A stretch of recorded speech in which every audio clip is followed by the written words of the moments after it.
réjouir.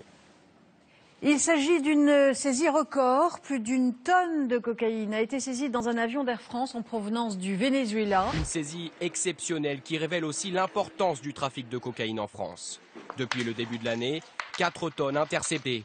Et selon le ministère de l'Intérieur, le nombre de réseaux démantelés a progressé de 12% par rapport à l'an passé. C'est environ 1 tonne 300 de cocaïne qui a été saisie, représentant une valeur marchande à ce stade de 50 millions d'euros au prix de gros en Europe. Aujourd'hui, c'est une belle victoire. Ça veut bien dire qu'elle nous encourage à poursuivre avec la même détermination. Donc ça avait bien commencé, et puis patatras, le British Medical Journal annonce que les drogues sont moins chères qu'elles n'ont jamais été, qu'on les trouve plus facilement qu'on toutes les époques. Il n'y en a jamais eu autant, elle n'a jamais été aussi bonne, jamais été aussi pure. C'est-à-dire que 20 ans de guerre contre les narcotrafiquants, ça a fait que jamais il a été aussi facile de se droguer dans tout l'Occident. Arnaud,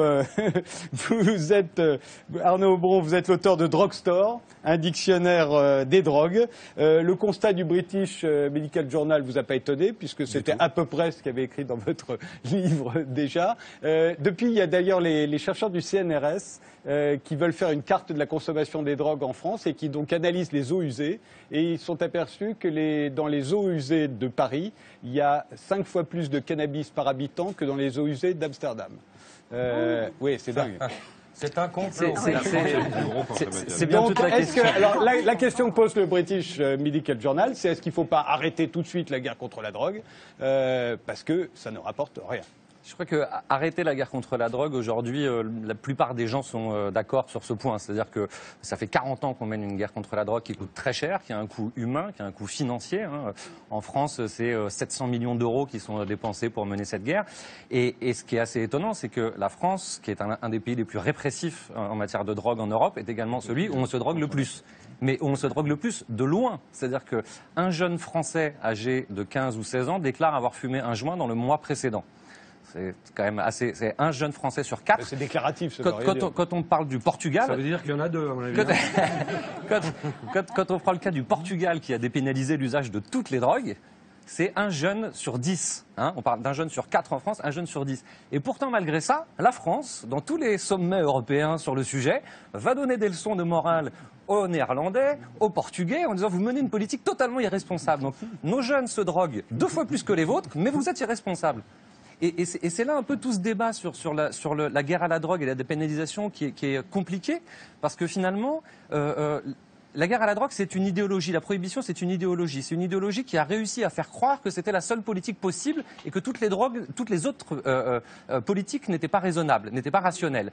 Et à ce nom-là, si demain, n'importe quel homme politique vient en disant « Eh bien, on va tenter une manière ou une autre », parce qu'il n'y a pas de solution idéale pour tout le monde, il n'y a pas de politique miracle. Je veux dire, je ne pense pas que les jeunes Français se droguent plus parce qu'il y a plus de répression. Par contre, les jeunes Français se droguent plus parce que leurs parents boivent aussi plus d'alcool, ils prennent aussi plus d'antidépresseurs. Enfin, voilà, on est un pays où on prend beaucoup de psychotropes. Mais par contre, ce sur quoi on pourrait se mettre d'accord, c'est de se dire, puisque finalement, cette répression ne sert à rien, parce qu'on le voit bien, je veux dire, si on prend les chiffres entre 2007 et 2011, c'est 60% de jeunes en plus qui déclarent fumer un pétard dans le mois précédent. 60% en plus entre 2007 et 2011, qui n'a pas été politiquement une période très laxiste. Et le prix a été divisé par 2 en 20 ans. Alors visiblement, c'est pas tout à fait le cas en France. C'est le cas sur une moyenne internationale, mais visiblement, le cas n'est pas tout à fait le même en France. Mais en France, les niveaux sont tellement hauts. Sur 7 observatoires internationaux. Façon, donc, voilà. Valérie Pécresse...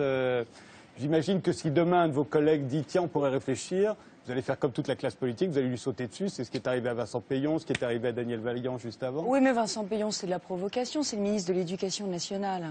Le ministre de l'Éducation nationale, il doit s'occuper du décrochage scolaire. Or, on sait bien que les addictions sont une des causes majeures pour les adolescents du décrochage scolaire. Donc, le ministre de l'Éducation nationale, c'est sans doute le seul ministre du gouvernement qui ne doit pas avoir une réflexion sur la dépénalisation du cannabis. Le ministre de la Santé, c'est autre chose. Mais le ministre de l'Éducation nationale, certainement pas. Parce que lui, ce qu'il doit faire, c'est des collèges sans drogue et des lycées sans drogue. Des lycées où on étudie, des lycées où on réussit. Et il doit protéger les jeunes. Alors, la question, c'est est-ce que la consommation a augmenté parce qu'on est répressif ou est-ce qu'elle a augmenté parce qu'il y a une augmentation de l'offre de drogue partout? La question, Oui, mais c'est elle comment augmente. fait-il qu'elle ait autant augmenté en dépit du fait qu'on mène la guerre contre la drogue? C'est ça qui est... Et comment se fait-il que les jeunes Français fument 2 fois plus que les jeunes Néerlandais, que les Mais jeunes ça, c'est une Portugais? question de malaise.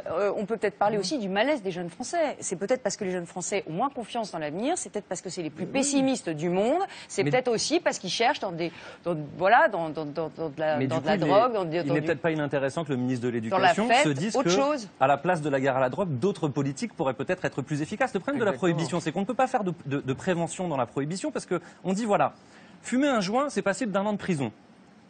Mais si jamais t'en fumais quand même, pas dans le réel. attention, alors pas dans le réel, en France quand même, on parle de 3000 condamnations à de la prison ferme par an pour simple consommation de cannabis. 10 Français par jour, chaque jour, 10 Français sont condamnés à de la prison pour consommation de cannabis. 120 000 Français sont arrêtés chaque année pour consommation de cannabis. C'est une tendance qui est qui augmente aussi vite que la consommation de cannabis d'ailleurs. Les deux se suivent, mais à aucun moment on se dit, C'est assez logique, finalement, remarquez, c'est assez ces logique. 700 millions qu'on dépense juste pour la répression, 700 millions, par exemple, c'est le déficit de l'hôpital public. Voilà, Oui, on pourrait mais- prendre ces 700 millions qu'on met dans la répression pour le mettre à Oui, mais l'hôpital. pour- oui, mais Ce pour ne serait avoir- pas bête. pour avoir quand les même 700 beaucoup. millions, on devrait les mettre dans la culture et cultiver nous-mêmes. Alors après, on pourrait mais- également prélever des impôts. Ce que je Un voudrais, milliard, on je voudrais estime. poser la question à Ariel Dombal parce qu'elle a fait un film qui est sorti mercredi, qui est le portrait d'un opiomane, en l'occurrence Jean Cocteau, Oui, c'est qui a ça, passé c'est sa ça. vie à consommer de l'opium et en Oui. même temps à se désintoxiquer. Qu'est-ce que vous pensez de Non, tout moi, ce qu'on dit ce que je pense, c'est qu'évidemment, depuis que l'humanité est, tout le monde a eu besoin de prendre des substantifiques moelles issus notamment du pavot. Le pavot, bon, pour Cocteau, pour beaucoup d'artistes et pour beaucoup de gens, c'est tout de même l'Empire céleste. C'est-à-dire que nous tous ici présents, on peut se dire heureusement qu'il y a cette drogue extraordinaire, le pavot, puisque tôt ou tard, nous aurons tous recours au pavot Vous à pensez à la travers morphine, là. la morphine et les antidouleurs. Donc c'est vrai que ça dépasse beaucoup les questions de prohibition. Car en réalité, on ne peut pas vivre sans drogue. Heureusement que les drogues sont là. Toutes sortes de drogues et toutes sortes de psychotropes. Et il y a des cultures, en même temps, où c'était très inscrit dans la manière dont la civilisation marche. Mais évidemment, ce qui est terrible, c'est qu'il y a ce qu'on pourrait parler les passeurs. C'est-à-dire comment avoir accès à la drogue de manière légale. Eh bien, non. La drogue est entre les mains de gens effrayants qui en font un marché et qui n'utilisent la drogue que pour s'enrichir. Et c'est comme les vendeurs d'armes. les armes, l'État les vend. Voilà, les armes, l'État les vend. Les drogues, Et- l'État les a vendues longtemps aussi. Hein. L'État français a été pendant très longtemps le plus gros dealer mondial à travers son monopole de l'opium en Indochine, son monopole du kiff en Mais Tunisie, aujourd'hui, au l'État Maroc. ne touche plus rien Et sur la il faut drogue. savoir qu'au début du siècle, dans les conférences internationales sur la prohibition, la France envoyait son ministre chargé du monopole de l'opium pour aller discuter de prohibition, Oui, mais- en s'assurant bien que rien ne soit décidé. Aujourd'hui, Les choses c'est ont un beaucoup marché changé. de 260 milliards d'euros, d'après les chiffres de l'ONU, je crois, sur lesquels les États ne touchent rien.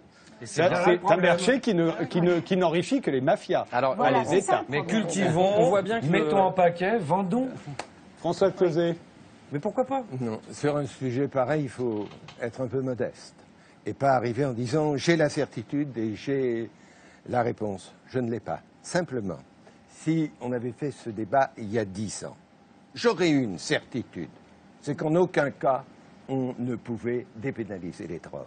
Et aujourd'hui, j'ai une question. Est-ce que c'est la bonne solution?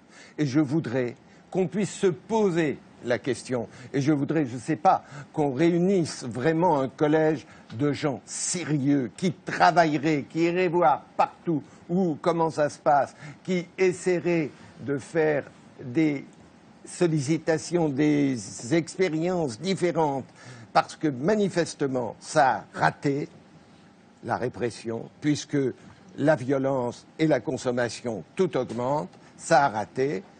Il n'y a peut-être rien d'autre, je n'en sais rien, mais je voudrais qu'on pose la question et qu'on cherche. Un mot de plus? Ouais. Si vous regardez dans le passé, la prohibition pour l'alcool, ça n'a pas été un succès non plus. Hein. Alors, ce qui est Oui, intéressant mais- avec la prohibition de l'alcool, c'est qu'on est sorti de la prohibition de l'alcool en grande partie à cause de la crise.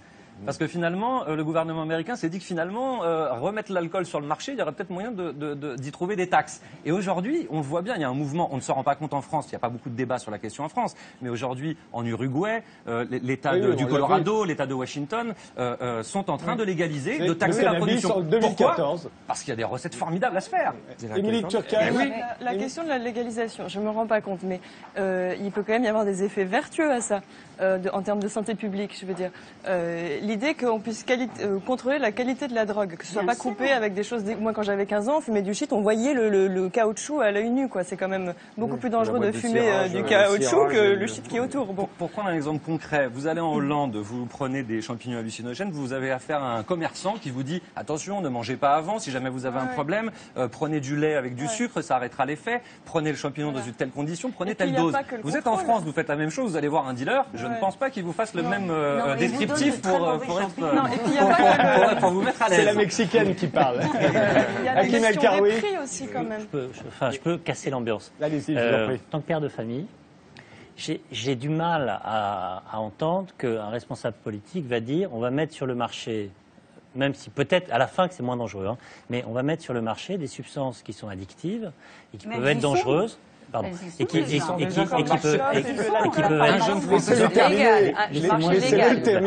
qui peuvent être dangereuses quand elles sont trop consommées. Et on sait très bien qu'il y a, pour beaucoup de gens, notamment fragiles, un vrai risque pour qu'ils deviennent dépendants. Alors je comprends que c'est déjà sur le marché, que ce marché n'est pas régulé, qu'il y a des problèmes sanitaires qui sont encore plus importants que si c'était contrôlé, mais comprenez que, en vertu de quelque chose qui pourrait s'appeler le principe de précaution, ou peut-être de super précaution, on n'a pas très envie de se dire c'est la puissance politique qui va mettre sur le marché un truc qui est quand même dégueulasse. Non, mais ça s'appelle le tabac aussi. Le tabac, l'alcool, mais on peut en mettre encore plus. Oui, mais continuer à en mettre. On peut vraiment mettre ça sur le même. Enfin, c'est régulé. Enfin, il y a des médecins. Si vous voulez prendre toute une boîte. Exactement, c'est régulé, c'est pas régulé du tout. Et c'est remboursé par la sécurité sociale. Moi, je suis quand même étonné parce qu'on termine sur la drogue et tout le monde dit non, il ne faut pas terminer encore un sujet. Ah bon, pardon. Il y a un mal-être dans notre société, c'est épouvantable. Et pourtant, avant, alors on est en train de dire il faut plus de justice sociale, de prestations, de distribution. Puis en même temps, donc on s'aperçoit qu'il y a ce mal-être qui existe. Et je pense qu'aujourd'hui, on veut absolument faire le bonheur des gens malgré eux. Mais est-ce que c'est ça, finalement, le but d'une organisation politique? C'est peut-être choquant ce que je vais dire, mais si on se met d'accord sur les moyens entre gens raisonnables et on laisse le choix des fins à chacun. Chacun a sa conception du bonheur. C'est pas quelque chose qu'on va plaquer, que Mme Pécresse va plaquer sa conception du bonheur sur la... Enfin, voilà. J'oserais jamais. Donc, mais pourquoi on se met d'accord sur une société de moyens, et ça, c'est facile à faire, et après, on laisse chacun, en toute liberté, poursuivre ses propres fins. Donc là, vous dites dépénalisation. Alain Touraine, dernier mot. Oui, parce que chacun... Très vite. Oui, écoutez, absolument. Nous ne sommes plus dans l'époque où des personnalités littéraires, culturelles, etc. recouraient. Aujourd'hui, nous sommes dans un monde où la consommation est de masse, non pas seulement de drogue, mais aussi de suicides de jeunes, etc. Et nous voyons les conséquences normales, inévitables, de la dissolution des liens sociaux traditionnels. La question est quand même à poser, est-ce qu'on peut remplacer des liens sociaux traditionnels par autre chose que, disons, de l'addiction? Or, aujourd'hui, on ne peut pas parler des problèmes sans poser les problèmes du consommateur.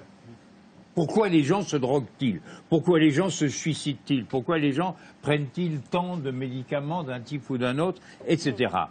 Or, je pense qu'une société ne peut pas subsister si elle n'a pas des systèmes de finalité qui permettent de contenir des pulsions, de contenir des chutes ou des crises ou tout ce que vous voudrez. Bon, encore une fois, et je le disais en commençant et je le dis en terminant, et ce sera le dernier mot. Nous sommes dans le silence absolu, dans l'indifférence absolue, dans le vide absolu en ce qui concerne ce qui fait sens. Nous sommes dans des sociétés où il n'y a plus de sens. Et par conséquent, il faut quand même reconnaître que la consommation de drogue, c'est une consommation de perte de sens, de manque de sens, etc. Je ne suis pas du tout en train de dire qu'il faut maintenir c'est pas ça que je veux dire. Non, mais on a bien compris. Ce sera le mot de la fin sur ce sujet.